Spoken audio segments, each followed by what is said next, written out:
Hello बच्चों, welcome to the channel Vedantu NCERT Solutions class 11th and 12th. I am your master teacher Kanika and welcome to this wonderful platform जहाँ हम solve करते हैं physics chemistry biology के NCERT back exercise solutions. And बच्चों आज जो हम chapter discuss कर रहे हैं that is your chapter number 5 of class 12th biology book. Name of the chapter is molecular basis of inheritance. और जो क्वेश्चन आप अपनी स्क्रीन पर देख रहे हैं that is question number 1। Question number 1, group the following as nitrogenous bases and nucleosides. तो आपको इन गिवन कंपाउंड्स को क्लासिफाई करना है, बताना है कि वो नाइट्रोजनस बेस का नेम है या फिर न्यूक्लियोसाइड है। तो बच्चों अगर मैं बात करूं नाइट्रोजनस बेसिस की तो हमारे पास दो मेन तरह के नाइट्रोजनस बेसिस मिलते हैं। One of them is purines, right. One category is known as purine and other category is known as pyrimidine, right. दो तरह के नाइट्रोजनस बेसिस मिलेंगे। प्यूरिन्स की बात करें तो बच्चों हमारे पास दो मेन तरह के प्यूरिन्स होते हैं, एडेनिन एंड गुआनिन, राइट। आपको ये नाम याद रखने हैं, एडेनिन एंड गुआनिन। अगर मैं पिरिमिडिन्स की बात करूं तो बच्चों तीन तरह के पिरिमिडिन्स हमें मिलेंगे, साइटोसिन, थाइमीन। थाइमीन जो कि सिर्फ हमें मिलता है डीएनए मॉलिक्यूल में, तो मैं लिख देती हूँ ब्रैकेट में, this is found only in DNA molecule. Lastly बात करें बच्चों, we have a pyrimidine called uracil जो हमें मिलता है सिर्फ आरएनए मॉलिक्यूल में, आरएनए मॉलिक्यूल में। तो बच्चों ये दो तरह के नाइट्रोजनस बेसिस हैं। अब बात करते हैं what are nucleosides. What are nucleosides? बच्चों nucleosides are formed by the coming together of, by the bonding between pentose sugar, deoxyribose भी हो सकती है, राइबोज शुगर भी हो सकती है in case of RNA. And when this pentose sugar reacts with the nitrogenous base तो हमारे पास जो कंपाउंड बनता है उसको हम बोलते हैं nucleoside. Nucleoside until and unless इसमें फॉस्फेट ग्रुप ऐड हो तभी इसको हम सिर्फ न्यूक्लियोटाइड कहेंगे, otherwise pentose sugar and nitrogenous base is a nucleoside.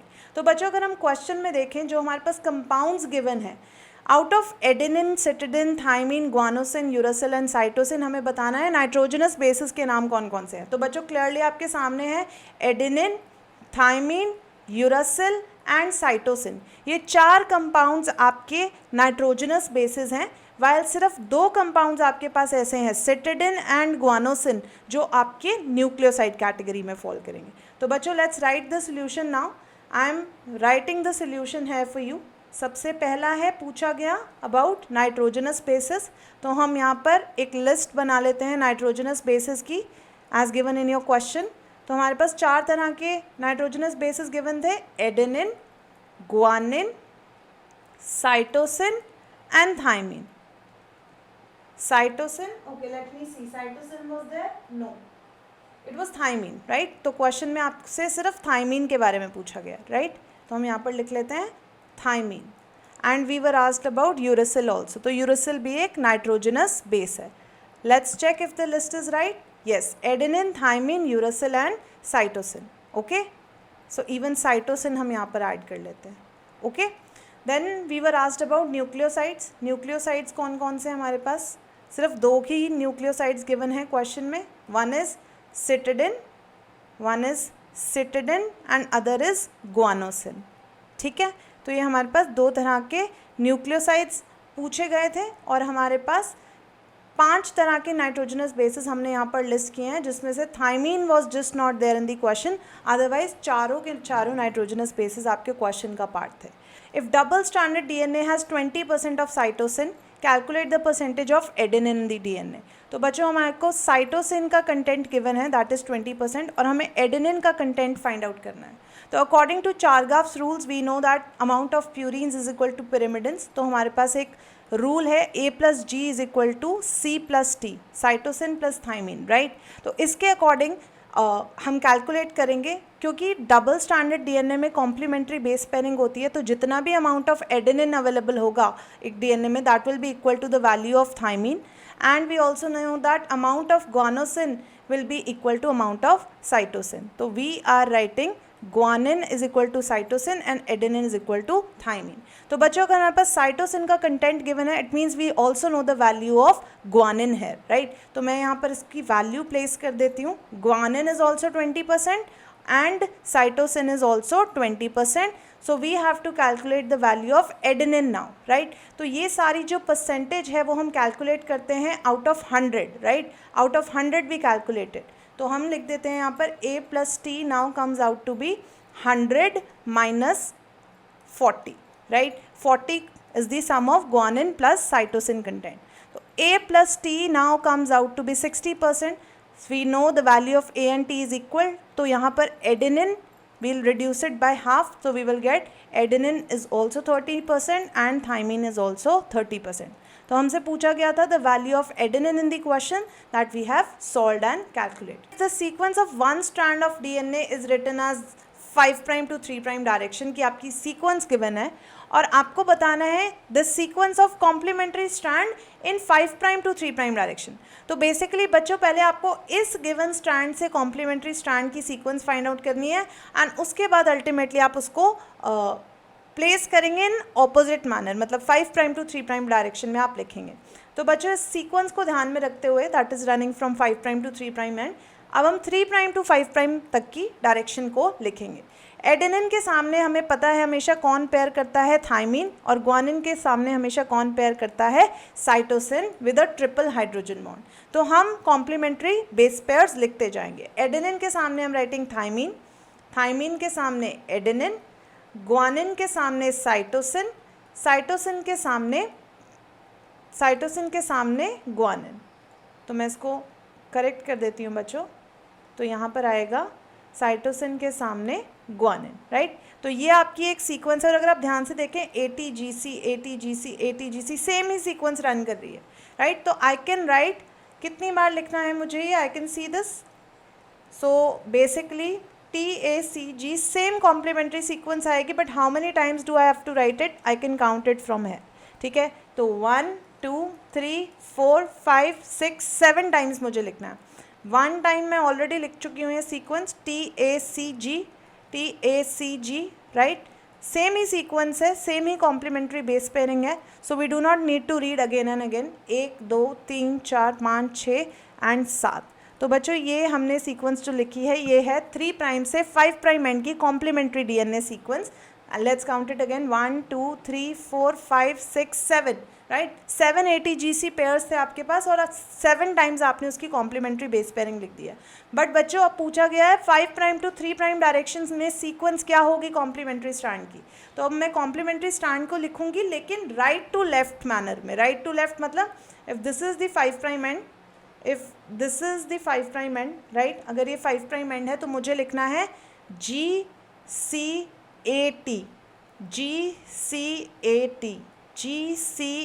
Because हमें पता है सेम ही सीक्वेंस रन कर रही है. GCAT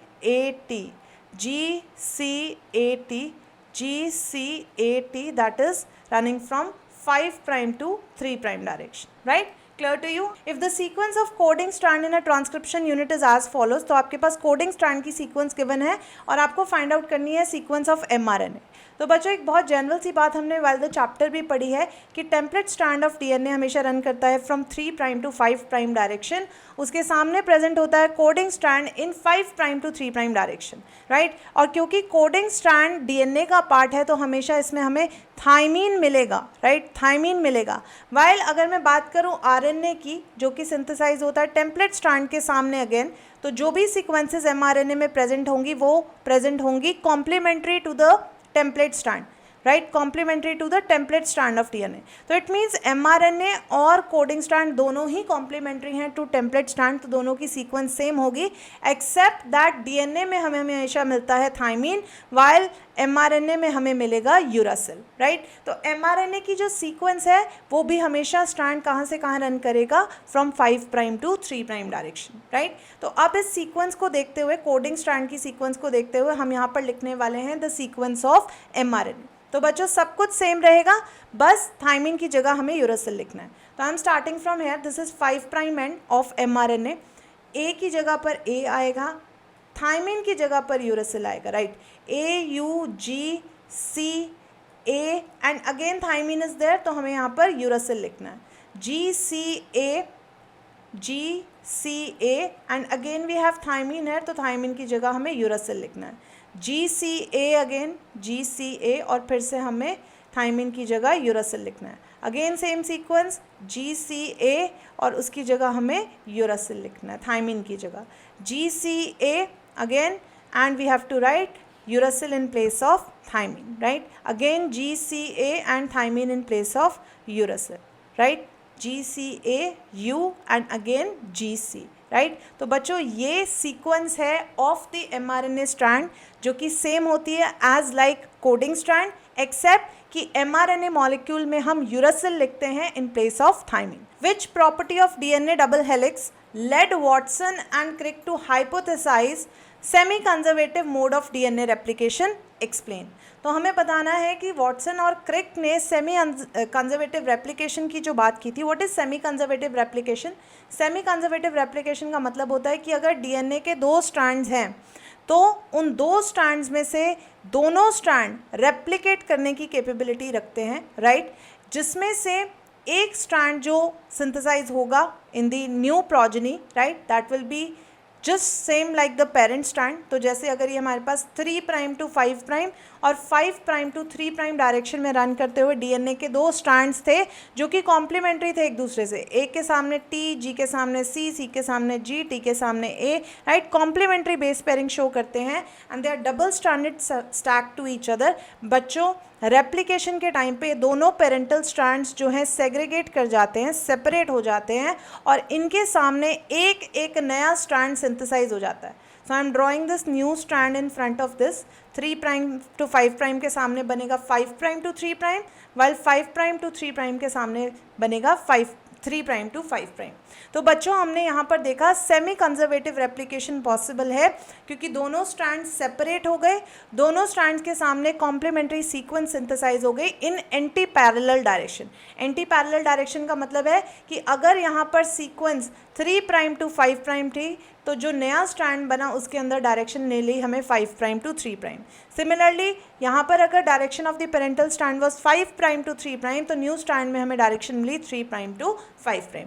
तो बच्चों ये जो कॉम्प्लीमेंटैरिटी है बेसिस के बीच में, ए एंड टी के बीच में, जी और सी के बीच में, राइट, सी और जी के बीच में हमें ट्रिपल बॉन्ड मिलता है, ए और टी के बीच में हमें डबल बॉन्ड मिलता है.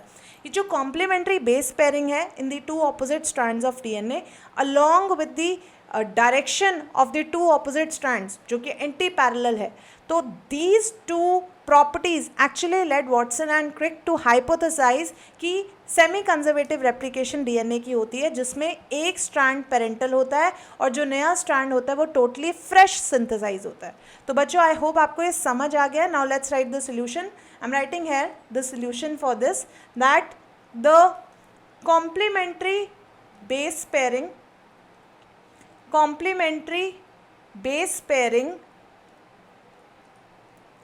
and secondly the anti-parallel or basically opposite direction of the 2 strands of DNA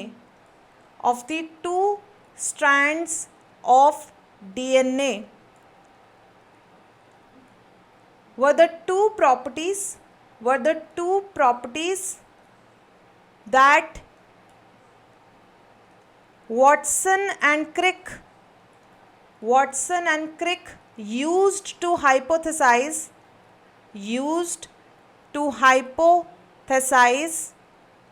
semi-conservative replication of DNA. Semi-conservative replication of DNA, that is semi-conservative replication of DNA क्या कहता है? That one DNA strand is parental and other is formed new. So I am writing here one of the two DNA strands is parental and other is formed new. Or fresh, whatever you want to write. So I hope बच्चों आपको ये solution clear हुआ. Depending upon the chemical nature of template DNA और RNA and the nature of nucleic acid synthesized from it, DNA और RNA list the type of nucleic acid polymerases. तो बच्चों यहाँ पे आपको enzymes की category बतानी है on the basis of template जो वो use करते हैं और क्या नया nucleic acid synthesize होता है. तो बच्चों we have 4 types of polymerases enzymes जो कि हमें देखने को मिलते हैं for synthesis of 4 types of nucleic acid molecules. Number 1 is DNA dependent DNA polymerase, जो डीएनए की हेल्प से ही डीएनए को सिंथेसाइज करता है, right, one category. Then second category we have is of DNA dependent RNA polymerase, जो DNA की help से आरएनए को सिंथेसाइज करता है, right, DNA dependent RNA polymerase. Then बच्चों we have another category that is RNA dependent RNA polymerase, जो RNA के template से आरएनए को सिंथेसाइज करेगा नए. वाइल हमारे पास एक फोर्थ कैटेगरी है that is RNA dependent DNA polymerase, जो आरएनए से डीएनए को सिंथेसाइज करेगा, राइट. तो ये 4 तरह के पॉलीमरेजेस एंजाइम्स हमें मिलेंगे depending upon the category of, depending upon the type of nucleic acid being synthesized and the template being used. जो DNA dependent DNA polymerase होगा वो DNA strand से DNA बनाएगा, जो DNA dependent RNA polymerase होगा वो DNA के strand से RNA बनाएगा, जो RNA डिपेंडेंट RNA पॉलीमरेज होगा वो RNA से ही RNA सिंथेसाइज करेगा, और जो RNA dependent DNA polymerase enzyme होगा वो RNA से DNA का स्ट्रैंड सिंथेसाइज करेगा. How did Hershey and chase differentiate between DNA and protein in the experiment while proving that DNA is the genetic material. तो बच्चों इसके लिए हमें हर्शी एंड चेज एक्सपेरिमेंट समझना होगा. एक्चुअली व्हाट दे डिड, दे टुक सम बैक्टीरियोफाजेस, उन्होंने सम बैक्टीरियोफाजेस लिए, and children half of them were grown in a medium containing. तो इनको, इन बैक्टीरियोफाजेस को, वायरसेस अटैकिंग बैक्टीरिया को इन्होंने ग्रो करा in a medium containing phosphorus, in a medium containing heavy radioactive phosphorus molecule with a atomic mass of 32. Well बच्चों दूसरे जो बैक्टीरियोफाजेस थे उनको उन्होंने ग्रो किया in a medium containing sulphur, heavy radioactive isotope of sulphur that is in S35 medium. तो बच्चों ये जो बैक्टीरियोफाजेस थे इनके अंदर फॉस्फोरस और सल्फर इनकॉर्पोरेट हो गया था. वी नो कि जो बैक्टीरियोफाजेस फॉस्फोरस में ग्रो किए गए हैं उनकी बॉडी में फॉस्फोरस कहाँ पर मिलेगा, of course in the DNA molecules. Of course phosphorus is a part of DNA polynucleotide chain, तो वो हमें फॉस्फोरस 32 कहाँ पर नजर आएगा, in the DNA molecule. But बच्चों जो बैक्टीरियोफाजेस इन्फेक्ट किए गए थे with a heavy isotope of sulphur, of course उनका जो सल्फर है that will go into the protein coat.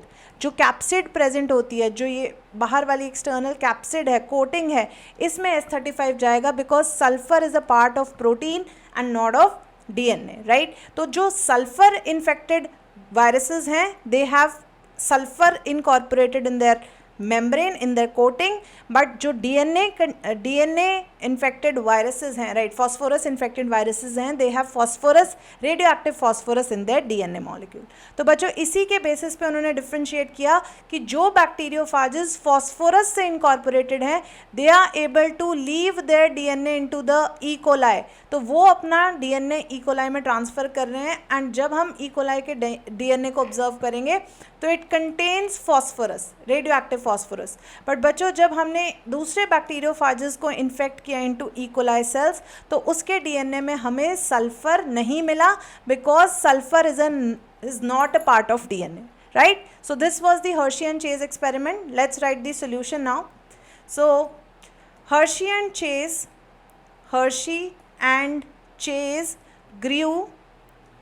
grew. So this is the first point. Grew bacteriophages on mediums containing radioactive phosphorus and sulfur.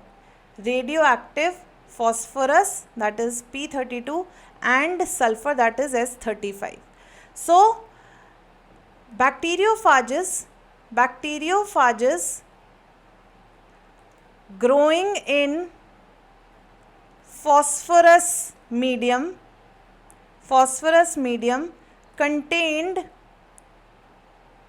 phosphorus in their DNA,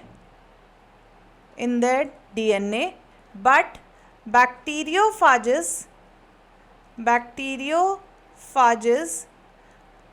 growing on sulfur medium, growing on heavy sulfur contained sulfur in their capsid coat, capsid coat. So ultimately it was seen bacteriophages infecting E. coli, bacteriophages with phosphorus when infected to E. coli transferred heavy isotope of phosphorus to DNA of bacteria, while this is the fifth point we are writing now, fifth point, while bacteriophages containing sulfur in their protein coat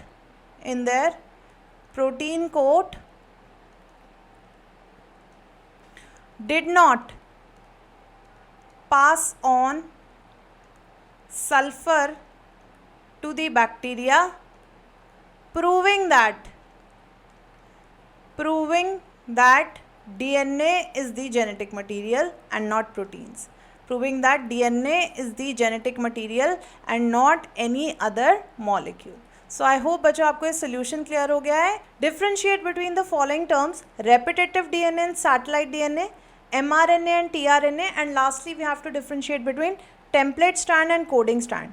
तो बच्चों हम शुरू करते हैं with the first difference that they have asked. repetitive DNA और satellite DNA के बीच में differentiate करेंगे हम. repetitive DNA and satellite DNA. बच्चों repetitive DNA होता है, it is a DNA which is repeated many times in a genome, right? So repetitive DNA refers to the DNA segment repeated many times in a genome, right? While अगर मैं satellite DNA की बात करूँ तो बच्चों it is a type of DNA which is having repetitive nitrogenous bases, right? It is a DNA having repetition or repetitive sequence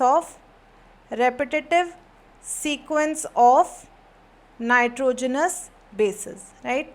Nitrogenous bases. अगर हम length of repetitive DNA की बात करें तो it may vary from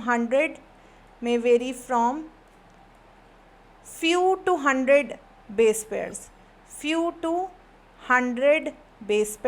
while अगर मैं बात करूँ satellite DNA की, it is less than 100 base pairs. Right? So this is your first difference between repetitive and satellite DNA. Next difference पे चलते हैं, that is between mRNA and tRNA. तो जैसे कि बच्चा आप लोग जानते हैं कि mRNA is messenger RNA, right? तो मैं लिख देती हूँ, this stands for messenger RNA, और नाम से ही पता चल रहा है that messenger RNA के पास वो कोडोन्स हैं जिससे प्रोटीन सिंथेसिस होगा, while tRNA stands for transfer RNA, that is responsible for transferring amino acids required for translation. So I'm writing it carries or contains codons for the translation to take place, for the translation or protein synthesis to take place. While tRNA की बात करें बच्चों तो ये यहाँ पर जो हमने लिखा है, this is point number 1. ठीक है, मैं इसको ठीक कर देती हूँ. This is point number 1. Okay, so this transfer RNA, it carries amino acid molecules, it carries amino acids from the cytoplasmic pool, to the mRNA for translation to take place. Okay, so I hope आपको ये difference clear हो गया between mRNA and tRNA. अगर आप इनकी shape में भी difference note करें तो बच्चों mRNA एक लीनियर मॉलिक्यूल है, लीनियर स्ट्रेट मॉलिक्यूल है, वाल मैं tRNA की बात करूं तो ये क्लोवर लीफ मॉलिक्यूल है. क्लोवर लीफ होती है लौंग की लीफ जैसा, लौंग आपने सुना होगा, it's a spice, clover leaf shaped है ये, राइट? क्लोवर की लीफ जैसी शेप होती है इसकी, राइट। लास्ट डिफरेंस है between template strand and coding strand. Template strand and coding strand, बच्चों आप जानते हैं कि एक डीएनए मॉलिक्यूल में 2 स्ट्रैंड्स होते हैं। One strand runs from 3 prime to 5 prime direction which is known as template strand. तो मैं इसका फर्स्ट पॉइंट ऑफ डिफरेंस लिख रही हूँ, it runs from 3 prime to 5 prime direction, 3 prime to 5 prime direction, while coding strand runs from 5 prime to 3 prime direction, right. 5 prime to 3 prime direction में run करता है coding strand. Template strand is actually involved in RNA synthesis, so it is involved in RNA synthesis, mRNA synthesis, right। while अगर coding strand की बात करें, it is not used in RNA synthesis, क्योंकि हम इसके codes नहीं use करते हैं to transcribe new RNA, right. तीसरा अगर पॉइंट ऑफ डिफरेंस हम लिखना चाहें तो बच्चों एक बहुत इंपॉर्टेंट पॉइंट है जो हमने पहले भी डिस्कस किया है कि टेम्पलेट स्ट्रैंड की जो सीक्वेंस है it is complementary to the RNA strand. तो जो नया RNA बनेगा it will be complementary to template strand, right. While अगर मैं बात करूं कोडिंग स्ट्रैंड की, तो कोडिंग स्ट्रैंड और mRNA की जो सीक्वेंस है that is same, has same sequence as that of mRNA। All right, clear, सबको समझ आया? आई होप बच्चों ये तीनों डिफरेंसेस आपको क्लियर हुए हैं। List 2 essential roles of ribosome during translation. Translation के टाइम पर राइबोसोम के 2 इंपॉर्टेंट फंक्शंस क्या हैं हमें बताने हैं, तो I am writing 2 roles of ribosomes. सबसे पहला इंपॉर्टेंट रोल है राइबोसोम का कि जैसे ही ट्रांसलेशन शुरू होती है तो mRNA जो है small subunit of ribosome पर आकर बाइंड करता है। तो first important role is providing surface for the binding of mRNA in the small subunit of ribosome. While अगर मैं सेकेंड इंपॉर्टेंट रोल की बात करूं तो large subunit of ribosome में हमारे पास एक साइट प्रेजेंट होती है। Let me make small and large सब यूनिट्स है। तो लार्ज सब यूनिट में हमारे पास एक साइट प्रेजेंट होती है that is known as P site. P site is a place जहाँ पर आकर अमीनो एसिड्स एक दूसरे से जुड़ते हैं, and peptidyl transferase site is that site that provides an enzyme to form peptide bond between the amino acids. तो बच्चों 2 इंपॉर्टेंट रोल्स मैंने आपको बताए। mRNA जो कि बाइंड करेगा to the surface of small subunit, this is mRNA binding to small subunit, and again we have a very important site that is P site in large subunit जो कि provide करेगी surface for making peptide bond between 2 subsequent amino acids. तो बच्चों आइए लिखते हैं roles. Number 1, to provide surface for the binding of, provide surface for binding mRNA molecule, for binding mRNA molecule to the small subunit, right। और second important role की अगर मैं बात करूं बच्चों, it is to provide site for binding of amino acids through a peptide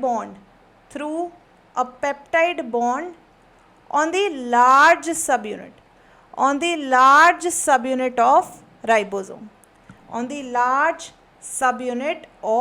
ribosomes। So I hope बच्चों आपको ये solution clear हुआ है। In the medium where E. coli was growing, lactose was added which induced the lac operon system. Why does lac operon shut down after some time of addition of lactose in the medium? तो बच्चों आपसे पूछ रहे हैं कि lactose add किया है आपने मीडियम में, तो ई कोलाई ग्रो कर रहा है जिसकी वजह से lack operon system switch on हो गया। बट जैसे ही आपने लैक्टोज का सप्लाई बंद कर दिया फ्रॉम द मीडियम, आपका जो लैक ओपेरॉन सिस्टम था वो शट डाउन हो गया। तो बच्चों वी क्लियरली नो, हमने लैक ओपेरॉन सिस्टम में पढ़ा है that we have different types of regulator genes. हमारे पास अलग अलग तरह के रेगुलेटर जीन्स प्रेजेंट होते हैं in a lac operon system. For example I tell you a set of genes, जैसे कि सबसे पहले हमारे पास प्रेजेंट होता है एक रेगुलेटर जीन जिसको हम आई से डिनोट करते हैं। Followed by it we have a promoter gene, operator gene, and then we have 3 structural genes represented by ZYNA। तो बच्चों ये जो रेगुलेटर जीन है ये हमेशा एक रिप्रेसर प्रोटीन प्रोड्यूस करता है इन जनरल। जब लैक्टोज अवेलेबल नहीं है तो रिप्रेसर हमेशा सिंथेसाइज होता रहेगा and this repressor and will go and bind to operator region. तो ये जो ऑपरेटर जीन है इस पे रिप्रेसर जाके बाइंड करेगा, बिकॉज ऑफ विच यहाँ पर जो आरएनए पॉलीमरेज एंजाइम प्रेजेंट है एट द प्रमोटर जीन, वो आरएनए पॉलीमरेज एंजाइम सिंथेसिस नहीं कर पाएगा, ट्रांसक्रिप्शन नहीं कर पाएगा for these 3 structural jeans. I am repeating again, regulator gene of lac operon हमेशा एक प्रोटीन सिंथेसाइज करता है जिसको बोलते हैं रिप्रेसर जाकर बाइंड करता है ऑपरेटर पे, राइट। ऑपरेटर जो है आरएनए पॉलीमरेज को ट्रांसक्राइब नहीं करने देता है for these 3 genes, that is Z, Y and A। और Z जीन जो है बहुत इंपॉर्टेंट है for synthesis of enzyme beta galactosidase, जो कि लैक्टोज का ब्रेकडाउन करता है into glucose and galactose. Y gene is very important to synthesise enzyme permease and A is very important for synthesis of enzyme transacetylase. तो बच्चों आपसे पूछा गया जब आपने ई कोलाई में लैक्टोज प्रोवाइड किया, इट मीन्स लैक्टोज जब रिप्रेसर के पास गया तो lactose acted as an inducer. Lactose actually lac operon system के लिए lactose sugar is an inducer का मतलब होता है जो रिप्रेसर पर जाकर बाइंड कर जाए, रिप्रेसर की एक्टिविटी को स्टॉप कर दे। एंड अगर रिप्रेसर ऑपरेटर पर जाकर बाइंड नहीं करेगा तो RNA polymerase can easily transcribe these 3 genes Z, Y and A। But बच्चों जब आप क्वेश्चन में पूछ रहे हैं कि अगर आप मीडियम से लैक्टोज हटा देंगे, मतलब इंड्यूसर हटा देंगे, तो ये operon system actually switch off हो जाएगा। वाई? बिकॉज लैक्टोज हट गई है, रिप्रेसर के ऊपर से बाइंडिंग हट गई है, रिप्रेसर कंफर्टेबली जाके ऑपरेटर पे बाइंड करेगा एंड ये ओपेरॉन सिस्टम जो है स्विच ऑफ हो जाएगा, राइट। तो I am writing solution for this question now. It is asking if lactose is added to the medium,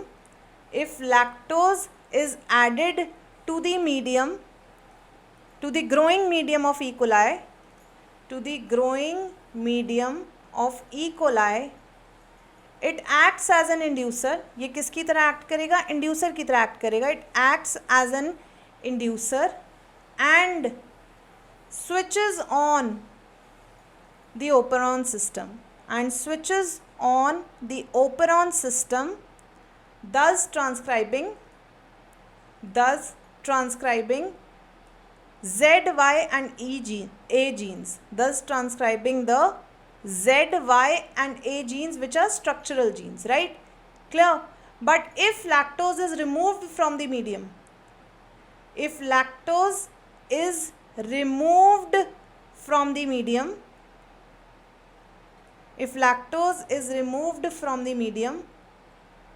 inducer binding at the repressor region, at the repressor protein is inhibited and hence I'm using the next page, and hence repressor binds to the operator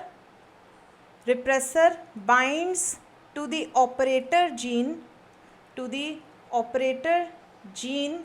and inhibits transcription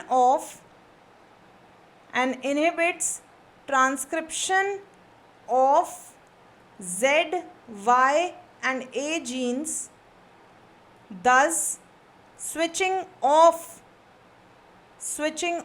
the operon system, right? Clear to you? Explain in 1 or 2 lines function of the following। promoter, tRNA and exons के function के बारे में पूछा गया है बच्चों। सबसे पहले we are talking about promoter।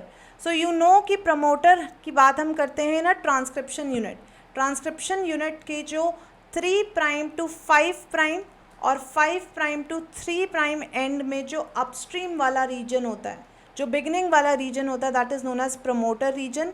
And promoter region is a site where RNA polymerase enzyme comes and binds to initiate the process of transcription, right. तो प्रमोटर रीजन वो है जहाँ पर इनिशिएशन होगी for transcription to take place, right.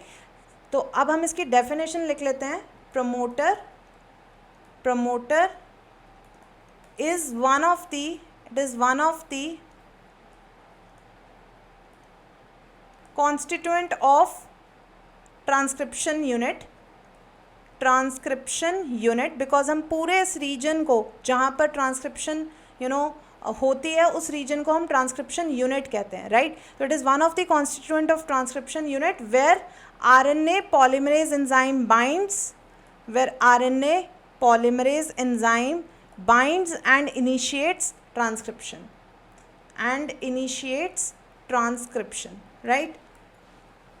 Second हमसे जो पूछा गया that is about tRNA molecule. Let's come back to the question. So they are asking about tRNA molecule.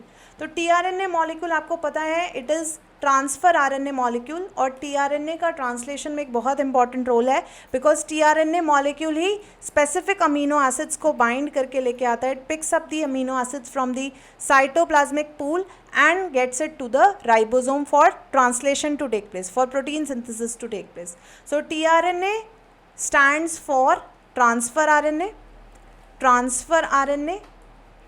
responsible for that brings amino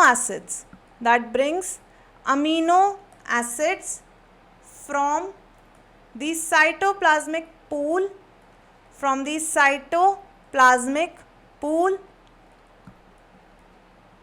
to the ribosome for translation to take place, right? Clear to you? For translation to take place.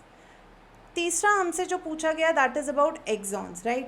तीसरा जो हमसे term पूछी गई है that is exons. बच्चों आपको पता है कि हमारे पास ट्रांसक्रिप्शन के टाइम जो आरएनए मॉलिक्यूल सिंथेसाइज होता है it is a mosaic of exons and introns. तो हमारे पास इसमें कुछ ऐसी सीक्वेंस भी होती हैं जो आगे जाकर प्रोटीन सिंथेसिस में पार्टिसिपेट करेंगी, but at the same time we have sequences which are not going to participate, which are known as introns, right. तो एक्सॉन्स एक्चुअल वो सीक्वेंसेस हैं जो प्रोटीन्स के लिए कोड करेंगी in the future. They are actually useful sequences, expressed sequences. तो I am writing the definition of exons here that says in eukaryotes and this is happening only in eukaryotes. Prokaryotes में हमें नहीं देखने को मिलता है ऐसा split gene arrangement. In eukaryotes, exons are the sequences that code for the proteins, actually, and introns. So I am removing this thing, and introns are removed from the DNA, from the RNA, removed from the hnRNA. hnRNA is nascent RNA, जो freshly transcribed RNA. Why is the Human Genome Project that we commonly call HGP called a mega project? तो हम HGP को एक mega project क्यों consider करते हैं? We have to give reasons for it. So I am writing the reasons here. Let's list up the reasons. HGP is a mega project because it is called a mega project because number one क्योंकि बच्चों सबसे पहली बात है ये बहुत ही costly project था. इसमें बहुत सारा पैसा इन्वॉल्व था. So first of all we are writing the reason of it being very costly project, very large scale project. So it because of its high cost estimated to be around 9 billion US dollars, right? So it was that costly. And why was it so costly? Because children इसमें बहुत सारे base pairs की sequencing होनी थी. It sequenced around 3 into 10 to the power 9 base pairs. That is the haploid content of human DNA. Thirdly, children, it required a lot of storage. if this data would have been stored in books form, right, अगर हम इसको in written store करते तो 33 books have been required, right. First of all 33 books में 1000 pages होते हर एक book में, and those 1000 book of pages would have had 1000 letters, 1000 alphabets each. So it required huge storage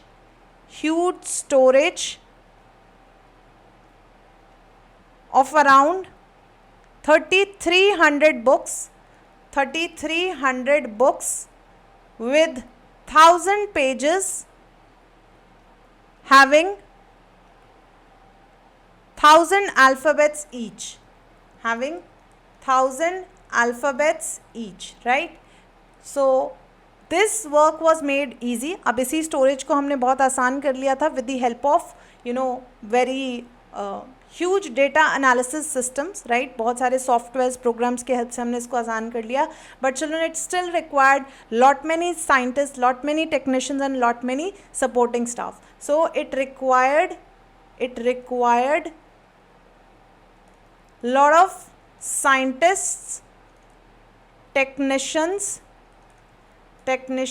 and support staff, right. क्योंकि इतने सारे पैसे, इतने सारे लोग और इतना सारा काम और इतना सारा स्टोरेज डेटा इंक्लूड करने की ज़रूरत थी, इसीलिए हम HGP को कंसीडर करते हैं एक मेगा प्रोजेक्ट. आई होप आपको ये सोल्यूशन क्लियर हुआ. What is DNA fingerprinting? Mention it's applications. तो हमें सबसे पहले बताना DNA फिंगरप्रिंटिंग क्या होती है और उसके बाद उसकी एप्लीकेशंस डिस्कस करनी है. बच्चों as we know DNA fingerprinting एक ऐसी टेक्निक है जिससे आप किन्हीं भी दो ह्यूमन बींग्स का DNA आपस में कंपेयर कर सकते हैं, दो ऑर्गेनिजम्स का DNA आपस में कंपेयर कर सकते हैं. And for this we use a special type of repetitive sequence found unique in each human, जिस सीक्वेंस को हम बोलते हैं VNTR. VNTR refers to variable number of tandem repeats. तो अगर हमें कोई भी सिमिलैरिटी या डिससिमिलैरिटी दो ह्यूमन बींग्स के बारे में फाइंड आउट करनी है, so we can read this sequence of VNTR and we can compare both of those organisms, right. Clear to you. और एप्लीकेशंस की बात करें, DNA फिंगरप्रिंटिंग बहुत सारी फील्ड्स में यूज़ हो सकता है. For example to find out individuality of a person.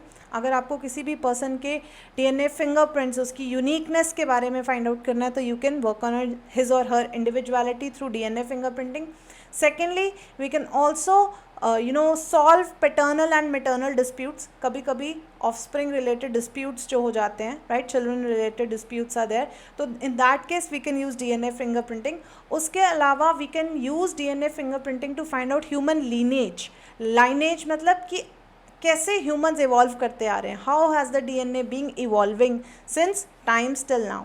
ठीक है. उसके अलावा children we can use DNA fingerprinting in solving criminal disputes, legal disputes, right. कोई भी इशू है रिलेटेड टू सम मर्डर और सम claim of paternity or maternity, that can be sorted with the help of DNA fingerprinting. So बच्चों, let's define DNA fingerprinting here, that DNA fingerprinting is a technique. DNA fingerprinting is a technique of using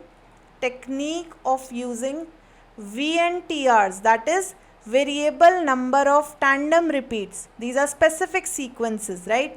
Variable number of tandem repeats to find out similarity and dissimilarity, between two organisms, right. Similarity or dissimilarity between two humans और to organisms, क्योंकि हम humans की DNA fingerprinting की बात कर रहे हैं, right. So I have written two human beings. Also children, if I talk about applications, in applications you can mention that we can use DNA fingerprinting in number one, finding out the individuality of a person, that is studying the DNA sequence of a person. Secondly, we can solve paternity or maternity disputes over here, we can also solve, we can also use DNA fingerprinting in forensics, in forensics for solving either paternity or maternity disputes, or crime related or legal disputes can be solved. all right. और इसके अलावा बच्चों we can also do DNA fingerprinting to study about human lineage. Lineage means evolution of human beings since times till now, right? So I'm writing evolution of human DNA. We can compare it with any other organisms DNA as well. तो बच्चों ये कुछ in general common applications हैं that we are doing DNA fingerprinting for finding individuality, maternity or paternity disputes. We can find forensics reports through doing DNA fingerprinting, and also we can study the human lineage. तो बच्चों हमसे question में पूछा गया briefly describe the following: transcription, polymorphism, translation and bioinformatics. तो हमें इन 4 terms को define करना है. तो बच्चों सबसे पहले बात करते हैं हम ट्रांसक्रिप्शन की. जैसा कि आप जानते हैं transcription is the process of synthesis of RNA. जब हम डीएनए से आरएनए सिंथेसाइज करते हैं तो इस प्रोसेस को हम ट्रांसक्रिप्शन कहते हैं. So let's write the definition. It is the synthesis of RNA strand that is running from 5' to 3' direction from the template strand of DNA. तो जिस स्ट्रैंड को हम RNA बनाने के लिए यूज़ करते हैं उसको बोलते हैं टेम्पलेट स्ट्रैंड ऑफ DNA, जो कि कहाँ से कहाँ रन करता है. That runs from 3' to 5' direction. I hope it is clear. Next term पे चलते हैं हम पॉलीमॉर्फिज्म. बच्चों पॉलीमॉर्फिज्म का मतलब होता है genetic variations seen in an individual in the individuals of a population. For example हमारे पास ह्यूमन पॉपुलेशन में कुछ ऐसे रेपिटेटिव DNA सीक्वेंसेस हैं जहाँ पर आपको पॉलीमॉर्फिज्म देखने को मिलता है. ऐसी साइट्स बहुत ही स्पेसिफिक होती हैं for a population. So polymorphism refers to the genetic mutation occurring at a genomic site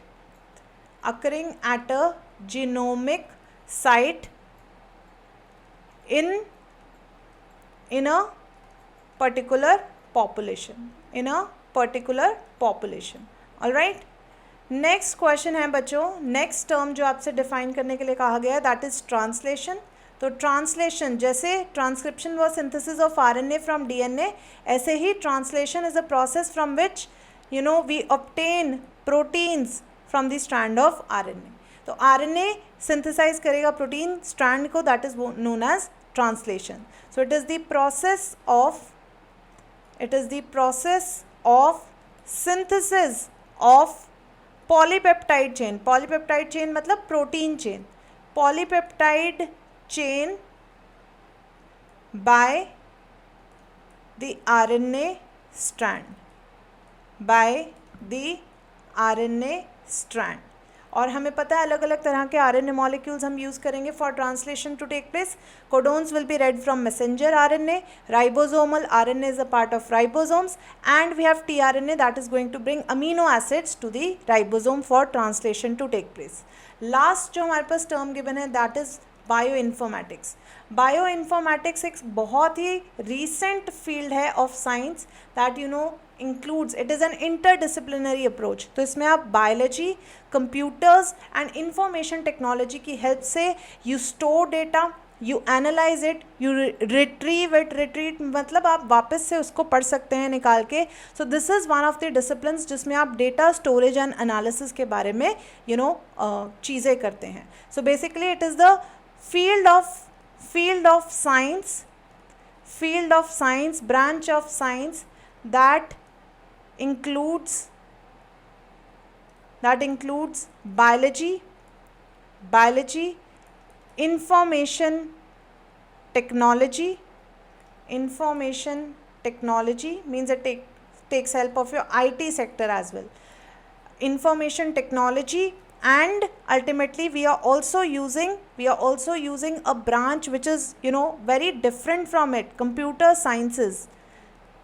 Field of science that includes biology, information technology, computer sciences for storing, analyzing and retrieving data related to genome. These genomes could be of any organism, जिस पर भी, जैसे हमने एक human genome project किया है तो उसमें भी हमने बायो इन्फॉर्मेटिक्स की ही एप्लीकेशंस यूज़ किए हैं.